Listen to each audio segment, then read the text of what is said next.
Hello అండి. మేమైతే furniture తీసుకుందామని పర్లాకిమిడి అయితే వెళ్తున్నాం. మీలో ఎంతమంది తెలుసు పర్లాకిమిడి? శ్రీకాకుళం దగ్గర.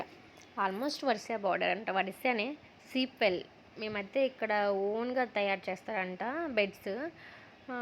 మేమైతే షాప్ తెలుసుకొని మరీ వచ్చేసాము. వేరే వాళ్ళు చెప్పారు. మేము 2-3 షాపులు తిరిగాము. అక్కడ మాకు రేట్ సెట్ కాలేదు. ఇంకా బయటకు వచ్చేసి వేరే వాళ్ళకి అడిగితే ఇలా చెప్పారు, అక్కడ ఒక షాప్ ఉంటుంది వెళ్ళండి అని చెప్పేసి. షాప్ అయితే చిన్నగానే ఉంది. 3 ఫ్లోర్స్ ఉంది షాప్ మొత్తం. అంటే మనకి సిటీలో లాగా పెద్ద పెద్దగా ఉండవు కదా, ఇలా సెట్ చేసుకున్నారు వీళ్ళైతే. కొంచెం ఇరకాటంగా ఉంది కానీ అన్ని ఐటమ్స్ ఇక్కడ ఉన్నాయండి. అక్కడ ఓనర్ లేరు. వాళ్ళ అమ్మాయికి అడిగితే మా డాడీ టిఫిన్ చేస్తున్నారు, మమ్మీ లోపల ఉన్నారు, పిలుస్తాను అని చెప్పింది. ఇక్కడ మీరు చూస్తున్నారు కదా బీరువాలు అయితే ఎంత బాగున్నాయో అసలు, ఫుల్ డిజైన్స్తోని. అసలుకి నాకైతే భలే నచ్చింది. మనకు అసలుకే పిచ్చి రాధాకృష్ణ అంటే వాళ్ళు కూడా ఉన్నారు ఇక్కడ.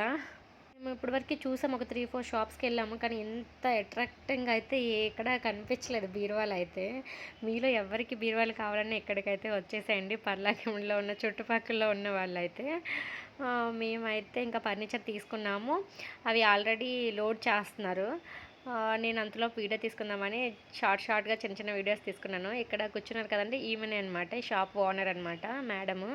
ఆ మేడం అయితే చాలా మంచోళ్ళు. అసలు నాకు ఆకలేస్తుందంటే తినమని కూడా చెప్పారు.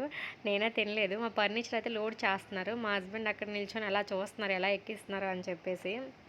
ఇక్కడ ఆటో దగ్గర కనిపిస్తున్నారు కదా, సార్ అనమాట, ఓనర్ అనమాట. ఇతను చాలా మంచోళ్ళు అతను కూడా. అసలు ఈ మేడం అయితే నాతో పిక్ కూడా దిగారు. నాకు యూట్యూబ్ ఛానల్ ఉంది అని చెప్తే సబ్స్క్రైబ్ కూడా చేసుకున్నారు. నేను ఇంకా చేపిస్తానమ్మా అని చెప్పారు. థ్యాంక్ యూ అని చెప్పాను. మేమైతే వెళ్తున్నాము. మేడం బాయ్ చెప్పారు, ఆ పాప కూడా బాయ్ చెప్పింది. చాలా అంటే చాలా క్లోజ్గా ఉన్నారు మేడం అయితే. కోమటోళ్ళు కూడా ఇంత క్లోజ్గా ఉంటారా, ఇంత మింగిల్ అవుతారా మనతో అనిపించింది నాకైతే.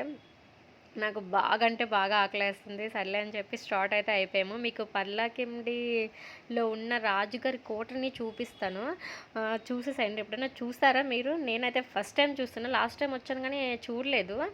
ఏదో పని మీద వచ్చి వెళ్ళిపోయాను. 9-9:30 అయిపోతుంది కానీ అన్ని షాప్స్ ఓపెన్లో ఉన్నాయి. కూరగాయలు కూడా అమ్ముతున్నారు. నాకైతే భలే అనిపించింది. మేము ఇక్కడ ఒక వినాయకుడు అయితే నిమజ్జనం చేస్తున్నారు. ఒడియా సాంగ్స్కి ఏమనగా డ్యాన్స్ చేస్తున్నారు. నాకైతే దిగి వేయాలనిపించింది.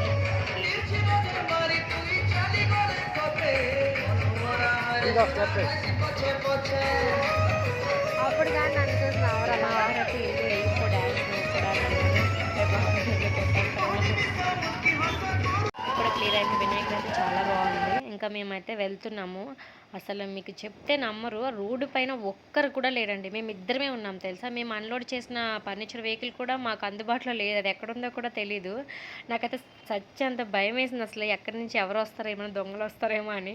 ఎవరికైనా అలానే అనిపిస్తుంది కండి, చీకట్లో ఒక్కరిమే వెళ్తూ ఉంటే. నాకైతే మా ఆయనకు అడుగుతా ఉన్నాను, మీకు భయం వేస్తుందా, మీకు భయం వేస్తుందా అంటే లేదు లేదు నాకు అలవాటు ప్లేస్ అంతా అని అన్నారు.